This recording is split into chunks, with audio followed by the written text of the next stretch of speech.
Ketua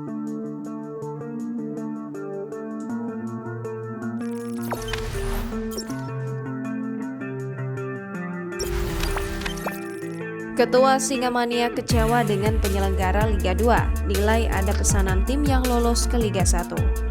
Pasca gagalnya Sriwijaya FC, tim kebanggaan Sumatera Selatan melaju ke semifinal Liga 2, Ketua Kelompok Supporter Singamania, Yayan Haryansyah menyatakan kekecewaannya.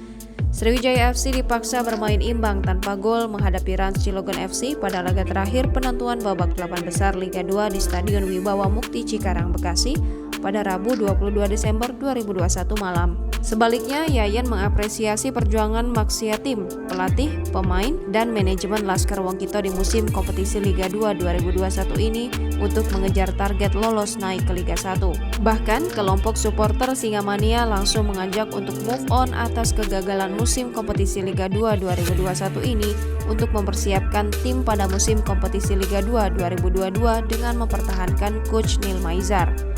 Bukti kecintaan kelompok supporter ini selain perwakilannya hadir menyaksikan langsung ke stadion saat Muhammad Nur Iskandar dan kawan-kawan bertanding, juga menggelar nobar di Palembang.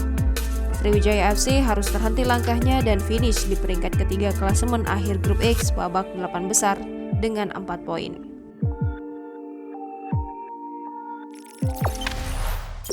Jangan lupa subscribe, share, komen, dan like ya!